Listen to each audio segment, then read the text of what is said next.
Good afternoon. Afternoon. All waiting to go for lunch. Yeah, all right. Can I get my slides up here if it's working? Oh, but before that, over the weekend, I was having a tea with my grand auntie. She's about 80 this year. I remember when I was young, what she did for me was that she'll have a bowl of paper, and each paper would have a number on it. And she would ask me to pick out 4 numbers, 4 pieces of paper. Do you know what's that for? You know, right? It's for lottery, 4 digits. 4 Ds, 4 digits. So she would, whatever number I picked out, that would be a lucky number. She would use that number and buy the lottery. Over the years, it didn't really work out. I did somehow pick the lucky numbers for her. So over tea, I asked her, how are you doing? Why didn't you check in with me nowadays to ask me pick those numbers for you? And you know what she said? She's using AI nowadays to pick the numbers for her. Not that AI is better than me in any way, but I think that's just the trend. I want to talk about today, in fact, 4 Ds. Not 4 numbers, but 4 Ds which are crucial on how the world will shape up, including Asia. First D will be deglobalization. I'll talk about de-dollarization. I will talk about digitization, and I also talk about demographics, because if we can get these 4 Ds correct, pretty much we can kind of have a sense how our world will turn out in the next 5 to 10 years. The first D, deglobalization. United States, are they still exceptional? Are they still, as good as what they say they are? And in some ways, all these tariff war that we've seen playing out this year, it's really to do with this whole issue of US exceptionalism. And over the course of the last 20, 30 years, America has lost its ability to manufacture. And China has picked that up. China has become very, very good at manufacturing at scale, till it becomes almost formidable in that sense. And so this is really the heart of this whole tension between US and China. And I think in some way what America is trying to do is to put up extremely high tariffs to coax other countries to buy more American goods, to invest more into America. But if you look through the data, does manufacturing really matter for the US? Actually, not so. In fact, US is very strong in services. Technology is very powerful there. And in some ways, manufacturing is becoming less and less an important driver for the US economy. But one big trend that's occurring this time round is because of all these tariff policy uncertainty, there is a shift of capital away from the US back into Asia, because over the last 30 to 40 years, Asia has been saving, and that excess savings has always been invested back into America, buying US dollar, buying the S&P 500, buying US dollar bonds. But this year, interestingly, there is a reversal of this capital. Instead of buying into US dollar, instead of buying into US equity, a lot of Asian savers are repatriating money back to Asia. And that's why you see a lot of Asian currencies are actually appreciating, becoming stronger. Take, for instance, even Thailand, for example. The Thai baht is actually very strong, but the Thai economy is actually not as strong as it is. So it's really because of this capital that it's flowing back to Asia that is creating a pretty profound impact. And China is actually moving up the value chain in this very deglobalized world. This guy, you all remember him? Oh, all forgotten. Yeah, so this guy, okay, but I took this photo of him at his heydays when he had more vigor. So that was 2014. So he said at a crowd of young people, okay, you guys are pretty young too, so pretend that it's the crowd, something like that. So he challenged a crowd of young people. He says, I challenge you to name me one innovation, one project that comes out of China. That's 2014. And if I were in that crowd, I would raise up my hands and I would say, do you know what? The Chinese invented the gunpowder. The Chinese invented paper. The Chinese invented the compass, if I were in that crowd. But in some way, Joe Biden was, what he said had some truth. Because back in the 80s, 1980s, 1990s, China was very much a copycat economy. It took technology from the West, started to learn how to manufacture, and it started to become very efficient in manufacturing. But that picture, it evolved as time went by. So in the 2000s, China started to innovate for itself.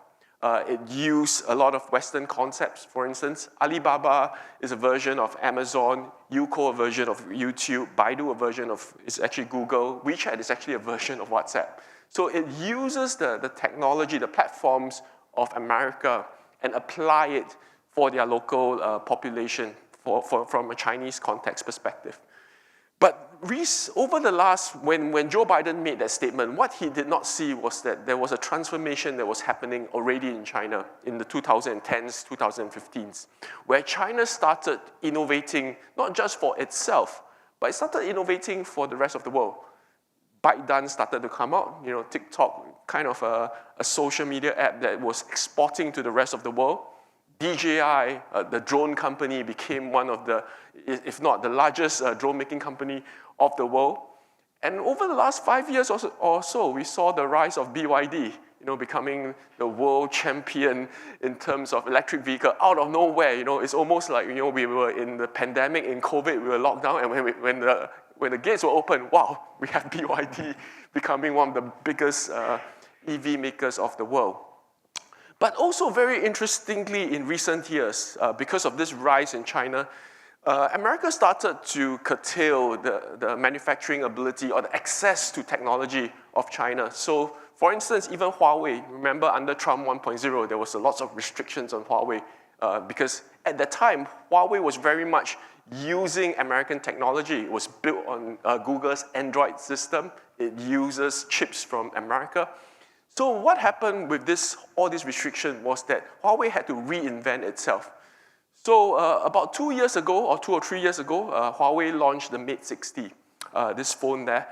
It uses its own chips. It manufactured its own chips. It develops its own operating system. And that phone is actually compatible with Apple. So despite all these restrictions on China, China managed to innovate and push itself further. And of course, more recently this year, we have the DeepSeek moment. Have you all downloaded the app, DeepSeek?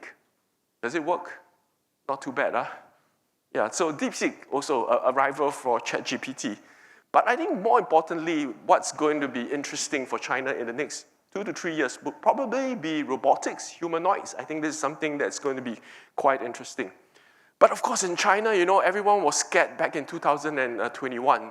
Common prosperity, that scared everybody. Because government started to be more involved in private sector, because there is a pursuit that prosperity cannot be limited to a few, but then it has to be spread out to the rest of society. So that scared investors back in 2021. But if you think of Chinese model, it's really not so much on common prosperity, but it's really about competition. Think of EV sector, for example. We hear of BYD, but do you know that in the EV sector, there are about 183 companies out there? And that number keeps changing, because what it means is that what China wants is competition. Competition would force innovation, and in this very competitive environment, it's cutthroat. Margins are wafer thin, competition is extremely intense. And that's what they wanted when common prosperity was introduced with basically the big tech giants.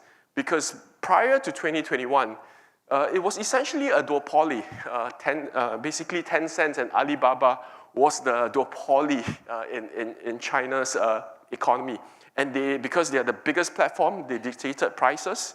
Suppliers, small businesses had to be subjected to higher prices, very difficult business conditions on the platform of Alibaba and Tencent. And because of common prosperity, what it led was the rise of the rest of the little dragons. So we saw the rise, if you look at the market cap of many of these little dragons, whether it's Pinduoduo, JD.com, Meituan, we saw the rise of these companies because of this whole push towards common prosperity, because it's really about competition. And in this competitive environment, is how we see China trying to find itself and perhaps compete with the United States. So there are, shifts and changes in supply chains, particularly in China, over the last decade and a half. Some got to do with tariff, because the tariff already occurred in Trump 1.0. So some of these supply chains in China decided to shift to Southeast Asia. But a lot of this shift in supply chain was not just because of tariff, because tariff alone is not a good enough reason for many of these big factories shifting to Southeast Asia. One of the big reasons was even earlier than that, back in 2010, 2011, 12, where there was a move in China towards putting more fines on companies that are polluting the environment. Because at the time, if you remember, the cities of Beijing, Shanghai had big smog over the cities, and pollution was a big issue because of the factories there. So the government cracked down on those companies that were polluting the environment. And also because of that, many of these factories move out to Southeast Asia where the environmental standards were not as high. So that was one of the first wave where a lot of this supply chain started to move. So it was a combination of reason, push factors within China, pull factors that Southeast Asia's labor supply, cost of doing business is actually lower. But also, to me, in the next 5 to 10 years, it's not just tariffs, it's not just government policies that will determine the shift of supply chains, but really it's the rise of big consumer markets for this region. Because if you look at China's case, China used to have that one-child policy, but that one child is no longer a child. That child is probably about 44, 45 years old. If that child is married, it probably has 1 or 2 kids, or maybe 1 or no kids, and they have 2 sets of elderly parents to look after. So if you think about the whole demographic pyramid in China, it's an inverted pyramid, which is very unhealthy. And that's why already we are seeing this 1.4 billion people in China starting to decline in terms of population as a whole.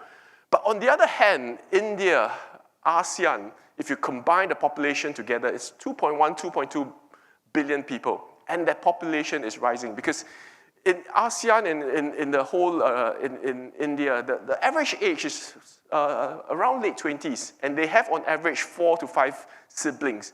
So because of that, ASEAN and India, in terms of demographic growth, will power whatever that China lacks in terms of this whole demographic tailwind. So, and that's why I coined this term ASEAN and India as the new AI, ASEAN and India, new AI. And if this term AI, ASEAN and India, becomes viral, you know where it started from your conference, right? So the new... Well, thank you for that. ASEAN and AI. So I think this is going to be a very powerful trend because as ASEAN and India becomes wealthier, that's where demand will be created. That's where supply chains will want to shift to be nearer to the customers. So in the new, this new AI, this new pools of wealth will be sort of being built up. Importantly, I want to talk a bit about AI, not just ASEAN and India, but the real AI. So, a few weeks ago, I had a kind of a family reunion with my uncles, aunties, grandparents, nephew and nieces. So it's a big crowd, 20, 30 people, a Chinese dinner. And my 12-year-old nephew came up to me and asked me a question in front of everyone. He asked, who will win the US-China trade war? So, I'm a CIO of HSBC, but doesn't mean that I have all the answers too, So what I did was I took out my phone, I key into my app. I've got 2 apps, ChatGPT and DeepSeek. And I asked, who will win the US-China trade war? Bam, bam, on these 2 apps. And you know what? Both apps gave me similar answers. They gave very balanced answer, very model answer, very politically correct answer. They said US is strong in this, China is strong in that. So, but I got upset because everyone asked me who will win. They didn't say give me a politically correct answer. So I got frustrated. what I did was I forced the app, say, pick one.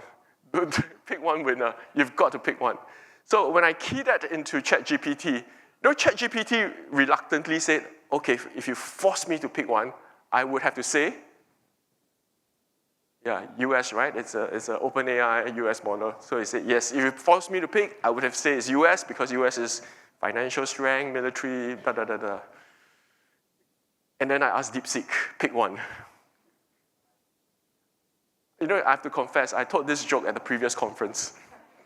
And someone, a smart aleck from the crowd came out and said, you know what ChatGPT was, you know what DeepSeek will say? Some smart aleck on the crowd say, DeepSeek will say, ask ChatGPT. I don't think it's reached agentic AI at this stage, but maybe very soon in the next, 6 months down the road, it could be that smart. No, that wasn't the answer. You know what DeepSeek said? No, server is busy. Oh man, server is busy. Oh, in some way, maybe it's true because DeepSeek is a cheaper model. So because it's a cheaper model, it doesn't have enough servers to take the questions that people ask. But maybe it's so smart that whenever there are difficult questions, it says server is busy. So I share this story, you know why? Because if you ask me 2 difficult questions, I will say server is busy. No, don't worry. So I think what's interesting, and that's the reason why I tell this story, is because ChatGPT was launched back in, I think, November 2022. It's been a few years since then. Back then, the only the only company perhaps that's making money because of ChatGPT was only NVIDIA, because NVIDIA was selling its GPU chips to ChatGPT. But it's 3-4 years since then. And what we are seeing is that the earnings is actually broadening out. It's no longer just NVIDIA making the money. It's the big tech companies, they are starting to monetize all these AI models that they're creating. Just take your phones out, for example. Now our phones are becoming smarter and smarter. I used to joke that, I'm an Apple user, I used to joke that Siri was very dumb, which is true, right? Siri is pretty dumb. Because that's what my nephew told me. He said, you know what, Siri is dumb. I said, why? It can't do homework for me, Which is true. He said, ChatGPT can do homework for me, Siri can't. And you know what he told me? He said, but you know what? Do you know now you can have an option to outsource Siri's intelligence, you can get ChatGPT's intelligence for Siri, There's a function for that. So that's interesting, So I think our, applications are getting smarter. And even in our laptops, right? Nowadays, whenever we type an email, do a document, there's always an AI prompt to help us. So these companies are starting to monetize this whole AI build-out that's occurring. And of course, recently when we look at the news, the amount of investments to be the top AI model is just crazy, right? With Project Stargate, 500 billion. Open AI as well as SoftBank investing in that together with Oracle. And more recently, NVIDIA and OpenAI devoting 100 billion to build out a new data center for that. And I think there is a reason for it because everyone wants to have the door to information, the door to internet. Just like what Google had over the last 15 years, where everyone, in order to get information, goes to Google. So it's the same way. I think every of these big tech companies are trying to secure that door to information, that door to internet. And I think OpenAI is trying to push that ahead. But what's more interesting is that AI's application is not just giving us information, it's not just becoming an agentic agent in the future, which will very much happen. But I think more importantly, the applications are being seen in humanoids, for example, autonomous driving in many parts of America as well as in China, medicine cures that are being pushed in terms of new cures that are being found. And of course, last trend I want to talk about is de-dollarization. I think that, yes, this year, dollar has been fairly weak. But what I think it's also that there are a few reasons because the US Federal Reserve is cutting rates. But I think the dollar is here to stay because at this point, there is just no alternative. If you look at major financial centers, almost 99% of transactions are in US dollar. If you look at central bank reserves, US dollar is 60% of most central banks' reserve. The RMB is only 3%. Euro is around 20%. So it's a very big gap between the number 2 and the number 1. So in terms of distribution, in terms of the use of dollar, it will still be around. It's just that perhaps at this point, what we're witnessing is a short-term weakness in the dollar. So if you want to have a crystal ball for 2025, you might need ChatGPT or DeepSeek, but I think more importantly, you need the 4Ds. You need to know that in a deglobalized world, it's not all bad. You can find winners as well. Digitization, I think AI is probably a multi-year trend. Demographics, the rise of ASEAN and India, that new AI that I talked about, and it becomes viral here, you know where it came from. De-dollarization, at this point, there is no alternative. So with that, thank you very much. And I'll hand the time back to organizer. Thank you all.